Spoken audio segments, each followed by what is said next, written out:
आईने के सामने खड़ी होकर तैयार हो रही थी। तभी उसकी रूममेट प्रिया वहाँ आ जाती है।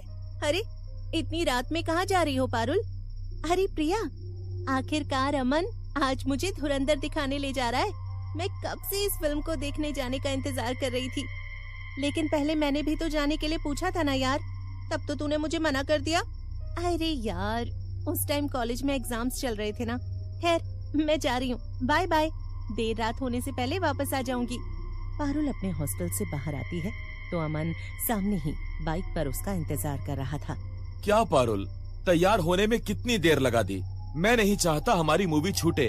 अरे बाबा, लड़की हूँ, तैयार होने में थोड़ा टाइम तो लगेगा ही ना। अच्छा चलो, अब आ गई हूँ तो जल्दी चलो ना। अमन मुस्कुराते हुए अपनी बाइक स्टार्ट करता है और फिर दोनों थिएटर की तरफ निकल जाते हैं।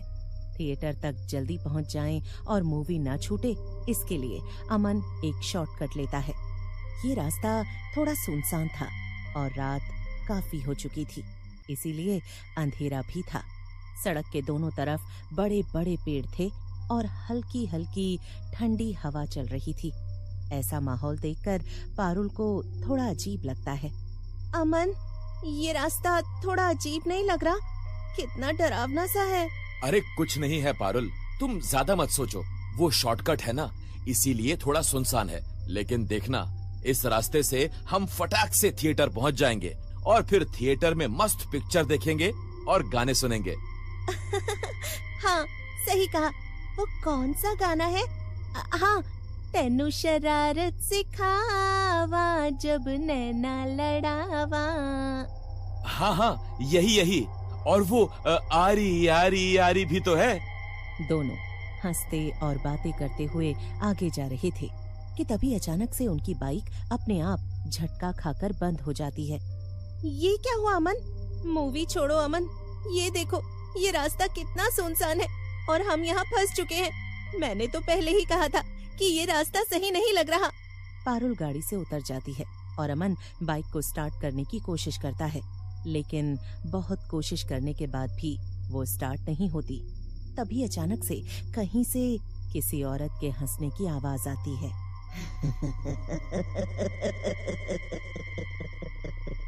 अमन, सुना तुमने? ये कैसी आवाज थी? ऐसा लगा कोई औरत हंसी। हाँ पारुल, लेकिन देखो ना, हवा चल रही है, शायद पत्तियां हिलने की आवाज होगी और हमें ऐसा लगा जैसे कोई हंसा। लेकिन तभी वो आवाज दोबारा आती है। इस बार आवाज साफ थी और ज्यादा तेज और डरावनी भी।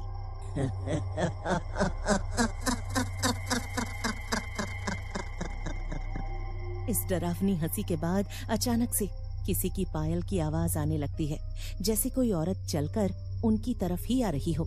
डर के मारे अमन और पारुल के मुंह से एक भी शब्द नहीं निकलता। अमन फिर से गाड़ी स्टार्ट करने की कोशिश करता है और इस बार किस्मत से उसकी गाड़ी चालू हो जाती है। पारुल फटाक से बैठ जाती है और दोनों वहां से जाने लगते हैं। लेकिन इस बार गाड़ी का वजन बढ़ गया था। अमन तेजी से बाइक भगाता है और थोड़ी ही देर में दोनों मूवी थिएटर के बाहर पहुंच जाते हैं। लेकिन रात की वजह से वहां ज्यादा लोग नजर नहीं आ रहे थे। शायद रात का शो देखने कम ही लोग आते होंगे, है ना? इसलिए अमन जल्दी से टिकट काउंटर से 2 टिकट लेकर आता है और फिर दोनों थिएटर के अंदर चले जाते हैं। उनके पीछे पीछे वो चुड़ैल भी चली जाती है, जो सुनसान रास्ते से उनके साथ आ गई थी। वाह वाह, चुड़ैल होने का एक फायदा जरूर है, मुझे टिकट भी नहीं खरीदनी पड़ती। थिएटर अंदर से पूरा खाली था और सिर्फ अमन और पारुल ही मूवी देखने आए हुए थे। चुड़ैल सीट पर बैठते ही कहती है, अब आएगा ना मजा, आखिरकार मैं भी धुरंधर थिएटर में देख ही लूंगी। ये डरावनी आवाज सुनकर पारुल चौंक जाती है। अरे अमन, ये आवाज कैसी थी? तुमने सुना? अरे यार, अभी मैंने एक डरावनी आवाज सुनी, किसी औरत की। याद है जैसी हंसी हमने वहाँ सुनसान रास्ते पर सुनी थी, ठीक वैसी ही आवाज थी। अचानक से चुड़ैल उनके सामने आ जाती है। मैंने कहा था ना, मैंने आवाज सुनी है। अब भागो अमन। खबरदार, कोई भागा तो अब तो मूवी खत्म होने के बाद ही कोई यहाँ से बाहर निकलेगा। वो क्या है ना, मुझे अकेले फिल्म देखना पसंद नहीं। और अगर तुम दोनों अपनी सीट से उठे तो मैं तुम दोनों को खा जाऊंगी, वो भी लंच ब्रेक से पहले ही। अमन और पारुल डर के मारे चुपचाप अपनी सीट पर बैठे थे। शायद इसे बस मूवी देखने के लिए किसी का साथ चाहिए था। कोई नहीं, हम इसका साथ देंगे और फिर चुपचाप यहाँ से निकल जाएंगे। लेकिन तभी उनके बगल में बैठी चुड़ैल बार बार अजीब हरकतें करने लगती है। अरे वाह, क्या एंट्री मारी है हीरो ने। मजा ही आ गया। चुड़ैल की बात सुनकर अमन और पारुल एक दूसरे को हैरानी से देखने लगे।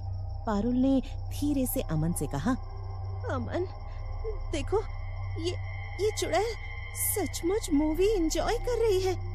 अरे ऐसे थोड़ी मारते हैं। अरे मुझसे पूछो, मैं बताऊंगी किसी को मारने का असली तरीका क्या होता है। ऐसे ऐसे उसकी गर्दन पकड़कर घुमा दो और बस दुश्मन का खेल खत्म। चुड़ैल की बातें सुनकर बगल में बैठे अमन और पारुल डर जाते हैं। अचानक स्क्रीन झिलमिलाने लगती है और फिल्म अपने आप रुक जाती है। अमन, ये क्या हो रहा है? अरे ये किसने फिल्म रोकी? मुझे पूरी देखनी है। मैं ही कुछ करती हूँ। स्क्रीन फिर से चल पड़ती है। हाँ, मुझे ये सीन फिर से देखना है, इसीलिए मैंने पीछे कर दिया। अब तो दोनों का डर और बढ़ जाता है। चुड़ैल अपनी मर्जी से फिल्म को आगे पीछे करने लगती है। अब तो मुझे भूख लग रही है। चुड़ैल की बात सुनकर पारुल का गला सूख जाता है। अमन! फिल्म देखते देखते कुछ स्नैक्स तो बनते हैं ना। फिर चुड़ैल डरावनी मुस्कान के साथ पारुल को घूरने लगती है। दोनों अचानक अपनी सीट से उठकर भागने लगते हैं, लेकिन तभी फिल्म अचानक से बंद हो जाती है और स्क्रीन पर इंटरवल लिखकर आ जाता है। तभी पीछे से चुड़ैल की डरावनी हंसी पूरे थिएटर में गूंजने लगती है।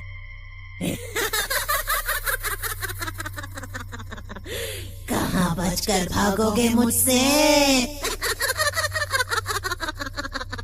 पारुल और अमन वहीं रुक जाते हैं और डर के मारे कांपते हुए पीछे देखते हैं, मगर पीछे चुड़ैल नहीं थी। मुझे ढूंढ रहे हो क्या? वो फिर से आगे देखते हैं तो अब चुड़ैल उनके ठीक सामने खड़ी थी। हमें यहाँ से निकलना होगा। दोनों बाहर की तरफ भागने लगते हैं। पीछे से चुड़ैल की हंसी और तेज होती जाती है, जैसे वो उनके बिल्कुल पास हो। दरवाजे के पास पहुंचते ही पारुल और अमन तो बाहर निकल जाते हैं, लेकिन चुड़ैल वहीं अंदर खड़ी रहती है। ये देखकर पारुल और अमन चौंक जाते हैं, लेकिन तभी वो दोनों देखते हैं कि थिएटर के अंदर फिर से अंधेरा हो गया था और मूवी चालू होने की आवाज आ रही थी। आज तो तुम्हारी किस्मत अच्छी थी, इसीलिए तुम दोनों बच गए। मैं कभी अपनी मनपसंद फिल्म बीच में नहीं छोड़ती, लेकिन हाँ, फिर मिलेंगे धुरंधर 2 में। ये मेरा वादा रहा।